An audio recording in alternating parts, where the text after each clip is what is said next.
Hello YouTube, my name is Kangov, and if you're anything like me, you love gaming with friends, but your bank account is not willing to accommodate buying new games anytime you get bored of your current multiplayer options. So today, I'm going to share 10 multiplayer games that I haven't seen too many people talking about and are all free on Steam. Make sure you leave a comment letting me know if you've already played any of these and what other free co-op games you would recommend. Before we start, please have my 6 honorable mentions. Most shooter games these days are free with a ton of in-game purchases, and you've probably already heard of most of these, so they didn't make it to the official list, but I figured Apex Legends, Valorant, The Finals, Paladins, Splitgate, and Fortnite ought to be mentioned anyways, since they all have virtually endless free multiplayer gameplay. Now, time for the list in no specific order. Number 1 is a slightly more known one, Risk Global Domination.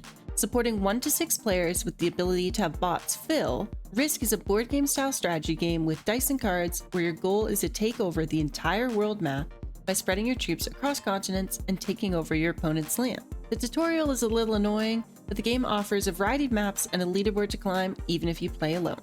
Number 2, Parcelmania, a 2 to 4 player third-person game where you and your friends can compete across various maps to be the best at delivering parcels.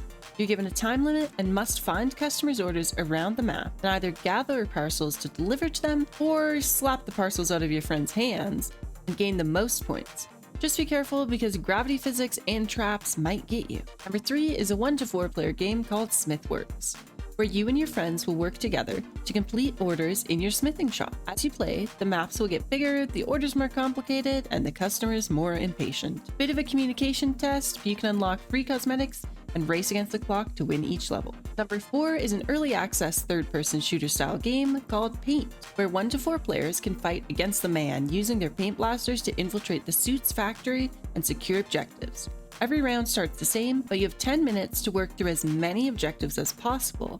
And while it is a team game, everyone still gets an individual score, so you can compete amongst yourselves to see who climbs the leaderboard the quickest. Number 5 is good old Stuart the Fox, a 3D platformer style game with some seriously wonky physics and funky graphics. Originally designed as single player, you can now play with up to 5 friends to race through obstacle courses, collect items, and beat bosses. But be prepared, some of the levels are intentionally designed to frustrate you if you're not a platformer master. Number 6 is a personal favorite that my friends and I have come back to a few times, Just Act Natural. This one is a claymation game with 2 free game modes that can fit up to 8 players in private or public lobbies. Both game modes are based around players trying to blend in with various NPCs.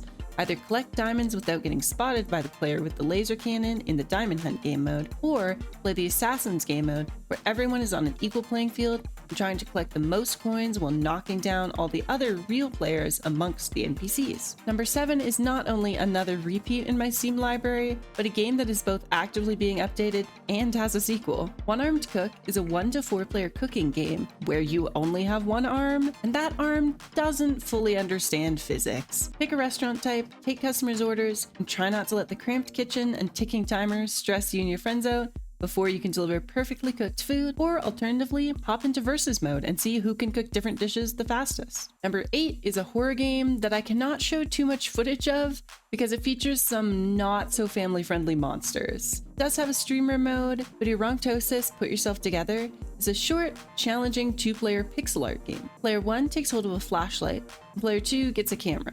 Then you must work together to dispel various monsters across the map while collecting containers that will help you put yourself back together again. After completing the game once, you and your friend can unlock different modifiers to play again and again in unique ways. Number 9 can be an online game, but it's laggy if your servers are too far apart, so I highly recommend it as a couch co-op. Nightclub Plus pits 2 to 4 players against each other in a platformer style with 3 lives each to lose after selecting your character, color, and weapon of choice. And last but not least, number 10 is a super cute little game called Kitty Ball.